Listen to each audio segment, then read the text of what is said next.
Donald Trump is having a frantic Sunday morning. He is panicking. He extended his golf trip one more day because he found out how he was getting booed at the WWE event from people who previously were his fans. Over 50,000 people were booing him last night when his image was shown with Triple H on TV. Donald Trump is making insane posts like this morning. He goes, the very wonderful. Recently on Meet Us Touch, Donald Trump's wild Sunday meltdown took center stage. From getting blasted by ex-fans at a WWE event to pushing bizarre rebate checks and conspiracies, the unraveling is almost hard to believe. As former allies turn and new scams emerge, it's clear something big is crumbling. Let's break this down together. And talented Lara Trump, whose show is a big rating success, put racist sleazebag Charlemagne the God. Why is he allowed to use the word God when describing himself? Can anyone imagine the uproar would be if I used the nickname? He's a low IQ individual. He has no idea what words are coming out of his mouth and knows nothing about me or what I have done, just like I ended 5 wars, including 31-year bloodbath between the Republic of Congo and Rwanda, where 7 million people have died. He didn't know that. Or India and Pakistan, or wiping out Iran's nuclear capability. So in case you're like, Ben, who's Charlemagne the God? He's a radio host on a hip-hop network in New York that's syndicated in other areas as well. I guess he did an interview with Lara Trump. It's not really clear. It goes, Lara Trump put him where? What the hell are you even talking about? And you know how Donald Trump refers to all black people as low IQ, and then he brings up like Rwanda or Congo. Like, dude, what the hell are you talking about, Donald? And I do want to see that interview with Charlemagne the God or whatever happened there. Our editor-in-chief, Ron Filipkowski, said about Donald Trump's latest fake win at his golf championship and that Donald Trump's obsession with golf in general. It's shocking that Trump would gravitate to a sport that works on an honor system where you keep your own score and are supposed to call penalties on yourself. Now, the whole morning, Donald Trump's been sending post after post, but also email after email to his supporters. I subscribe so you don't have to. And I want to show you where the con is going this morning, as he knows he's losing all support. Rebate check, anybody? Everybody want a rebate check, he goes. And then he just goes, sad. So I just opened up the email that said sad. And then it goes, Ben, this is getting sad. I've asked you so many times to complete my official MAGA poll. I'm worried about you. This is your last chance. So these are the types of emails you're bombed with if you are on Donald Trump's email listserv. And here he talks about the rebate check. Do you remember when he was talking about the Doge rebate check? What was that, 2 or 3 months ago? Doge is going to make so much money. We're going to make you so rich with the Doge rebate checks. What do they call it? Doge dividend checks. You're all going to get $5,000 from the Doge dividend checks. Well, now it's the Tariff rebate checks. Here's the email that he sends. Rebate check, poll. I only need you to answer one question. It's a very important one, Ben. I'm only sending this poll to my most trusted 1%. I'm even providing you with a 2-hour extension. Here's the question. Should bonus revenue from tariffs go back to the American people via check? I'm not sure why you use the word via, but do you all remember the Doge dividend checks? I just searched my email, Doge dividend checks, and just from May 31st to May 1st, here were the emails. Doge dividend checks. Should I do a Doge dividend check? Doge check? Doge dividend check, anyone? Should I do a Doge dividend check? Please answer before the poll closes tonight. Would you accept a Doge dividend check signed by Trump? Folks, he's a con artist. He is a 2-bit con artist and a fraud. Trump's rapid pivot from golf fuel denial to bizarre cash giveaways is pure distraction, a classic tactic to keep supporters hooked while his previous claims collapse. And he knows when there are headlines like this, he has to move on from one scam to the next scam. Las Vegas tipped workers say their income has fallen by more than half as tourism plunges.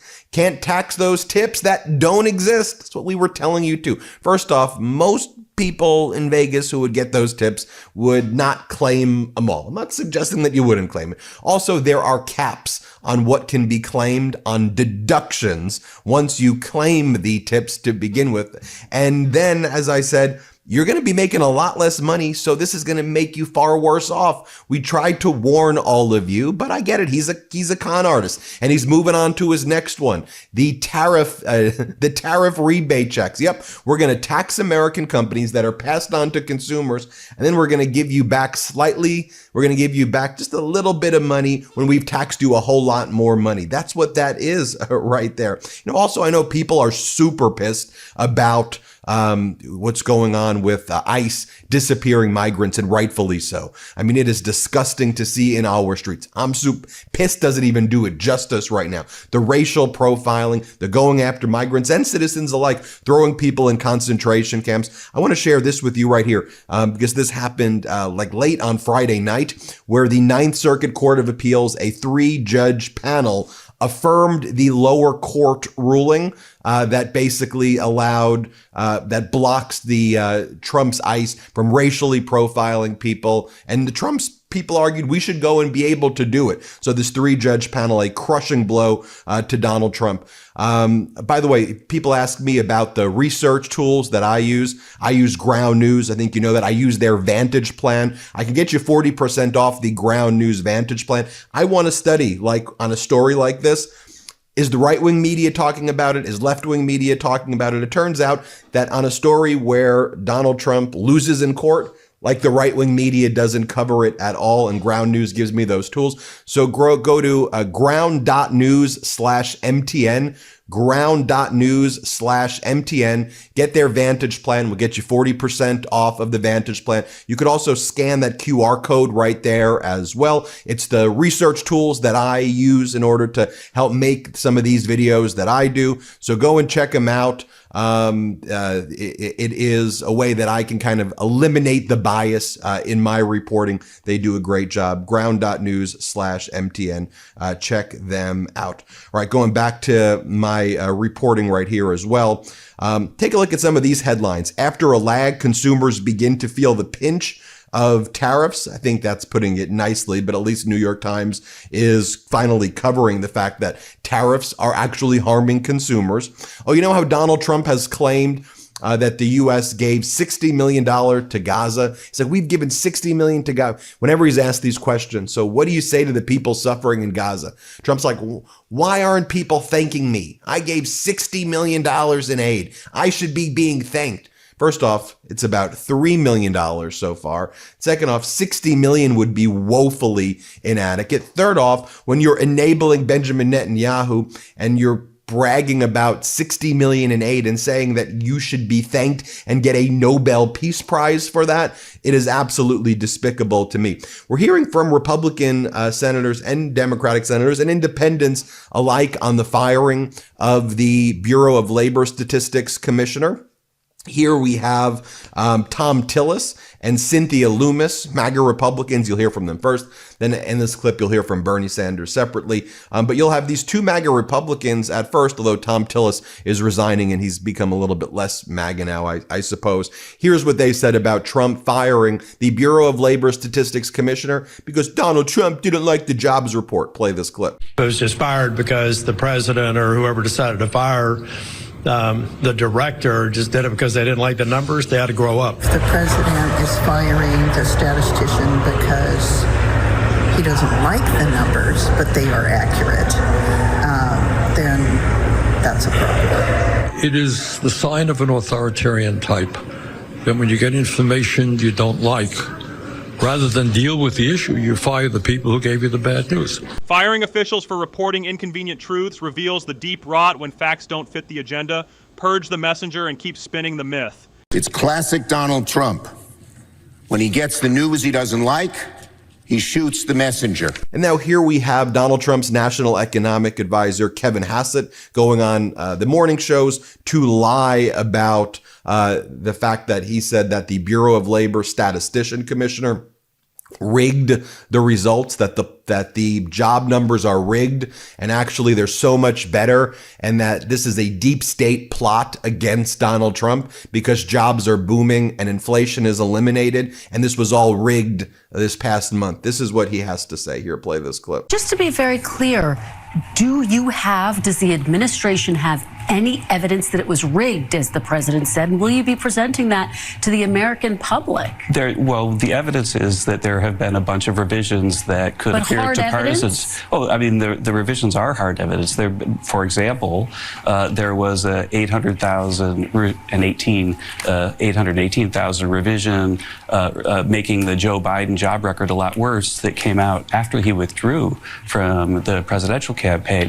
There have been a bunch of patterns that could make people wonder. And I think the most important thing for people to know is that it's the president's highest priority that the data be trusted and that people get to the bottom of why these revisions are so unreliable. Well, let me ask you about what will. But Meet the Press put together a supercut of Trump being for the Bureau of Labor Statistic job numbers before he turned against them. Typical Trump. He's a con artist. He's a fraud. He's a criminal. Here, play this clip. President Trump himself was happy to accept the jobs numbers issued under McIntyre for his leadership when the numbers were good. Take a listen to what he said in the past.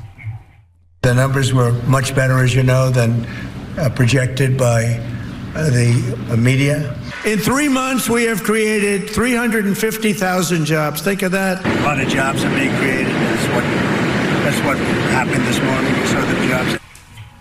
So is the president prepared to fire anyone who reports data that he disagrees with? No, absolutely not. The president wants his own people there so that when we see the numbers, they're more transparent and more reliable. And if there are big changes and big revisions, we expect more big revisions for the jobs data in September, for example, then we want to know why. We want people to explain it to us. And then finally, this is what the Trump regime is going with right now, where they say about job numbers, you can't believe job numbers. You can't believe any data anymore. We'll tell you what the outcome is.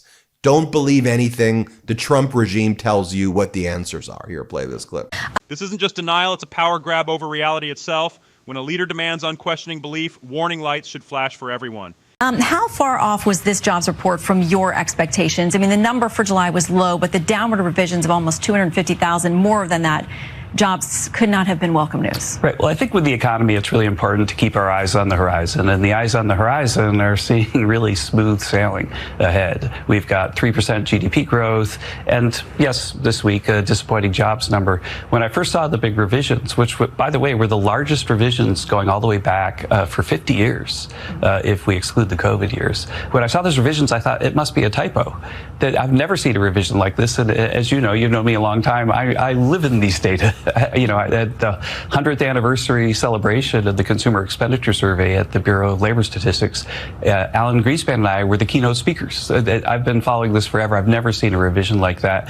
And so I think that the underlying strength is the headline for me. The big downward revision is something of a puzzle. I don't think it was explained very well. And I think that markets might be as much unsettled by the fact that the data are so noisy. So imagine if the revision in the data, so the correction of errors, is 5 times bigger than the number itself. Then that makes you wonder, well, can I believe this number at all? And I think that that's actually something that needs to be fixed. It needs to be fixed fast. Well, so the president... So no wonder these idiots are getting booed. No wonder these fascists are getting booed. No wonder these criminals, these crooks, these GOPs, guardians of pedos are getting booed. It's pathetic. They're fraud. Watch for the frauds they're doing now. You want your tariff rebate check? Oh, you forgot about the Doge dividend check? Oh, what about the fact that we said we were going to go and get you all of that gold when we were going to search those mountains? Remember they said they were going to search a mountain for gold and give people. Trump is a Ponzi. He's a criminal. He acts like a criminal. Well, hit subscribe. Let's get to 6 million subscribers. Thanks for watching. This week's Trump Spiral exposes the blueprint. Weaponize fake rebate promises, silence critics, and erase facts. But one thing stands out when propaganda meets resistance. Even former fans start booing. That's not just showmanship. It's a signal that the curtain could be falling soon. What do you see behind all this noise, desperation, or calculation? Drop your take below, and don't forget to subscribe for the next breakdown.